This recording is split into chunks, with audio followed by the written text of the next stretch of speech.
এই নির্বাচন আদর্শ বনাম আদর্শের লড়াই না, এটা ধর্ম বনাম ধর্ম নিরপেক্ষতার লড়াই না, এটা আসলে স্টেট ক্যাপচার বরং স্টেট রিপেয়ার, এইটার লড়াই। রাষ্ট্র ক্ষমতা দখল করে লুটপাট আগের শাসন চালানো আর রাষ্ট্র পুনর্গঠনের লড়াই, এই দুইটা জিনিস। একদিকে আছে এমন দলগুলা যারা রাষ্ট্রকে আগেই দখল করে ফেলছে, ব্যবসা দিয়া, আমলাতন্ত্র দিয়া, পরিবারতন্ত্র দিয়া, পুরনো সিস্টেমের উপরে দখল দিয়া, আগের ব্যবস্থার সাথে সিস্টেম কইরা। তাই তারা বলে হাসিনা না আসলেও হাসিনা পোলামাইয়া আসতে পারবে রাজনীতিতে। বাহ, চমৎকার! এই জন্য আমাদের বাচ্চারা রক্ত দিছিল, এই জন্য আমরা লড়াই করে ফেসিবাদ উৎখাত করছি, এই জন্য এত কষ্ট করছি আমরা। আর অন্যদিকে আছে এমন এক শক্তি যাদের এখনো পুরনো সিস্টেম খায়া ফেলায় নাই, দলের মধ্যে চোর ডাকাত লুটপাটকারী নাই, যাদেরকে প্রোটেক্ট করতে হবে ওই দলদেরকে। তাই রাষ্ট্রকে মেরামত করার হিম্মত আছে তাদের। বিএনপি আসলে কি একটা? বিএনপি আর একটা কম শক্তিশালী আওয়ামী লীগ, কম বুদ্ধিমান আওয়ামী লীগ, কম সংগঠিত আওয়ামী লীগ। বিএনপি আওয়ামী লীগের মধ্যে দলের কম্পোজিশন, তার শ্রেণী চরিত্র, এটার মধ্যে কোনো তফাৎ নাই। বিএনপি একটা গভীরভাবে দুর্নীতিগ্রস্ত দল, গভীরভাবে দুর্নীতিগ্রস্ত দল। আর দলের লোকেরা তারেক রহমানের চাকর বাকর। আপনারা জিজ্ঞেস করেন তারেক রহমানের কিভাবে চলে, মানে সংসার চলে কিভাবে, মির্জা ফখরুলের সংসার চলে কিভাবে, জিজ্ঞেস করেন কই থেকে আসে। তারা রাজনীতি করতে আসে নাই, আসতে ধান্দা করতে। তাদের দেশকে নিয়ে কোনো মহৎ স্বপ্ন নাই। থাকলে হাসিনার আমলে জান প্রাণ দিয়ে লড়াই করতো, করে নাই। তারা আওয়ামী লীগের থেকে আলাদা না, একই জিনিসে তৈরি। আওয়ামী লীগ বিরিয়ানি হইলে বিএনপি তেহারি, ভাত পচলে খাওয়া যায়, বিরিয়ানি তেহারি পচলে খাওয়া যায় না। এই দুটোই পচা জিনিস।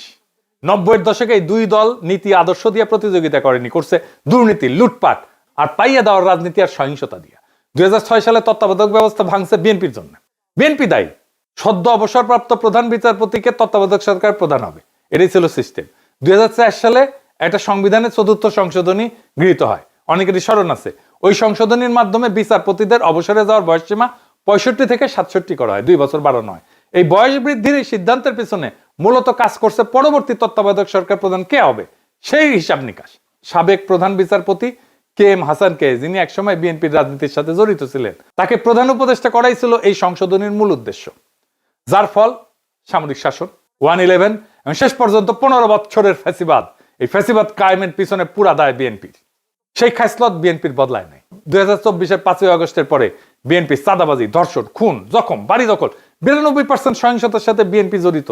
তাও নিজের দলের লোকদের নিজেরা মারছে।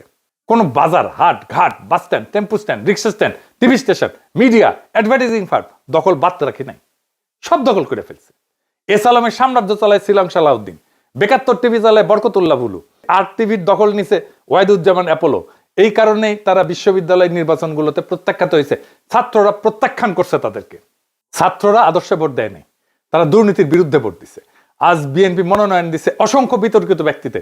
বিএনপির 59% ক্যান্ডিডেট ঋণ খেলাপি, ব্যাংকের ঋণ নিয়ে শোধ দেয় না, খায় ফেলছে, পাচার করে দিছে।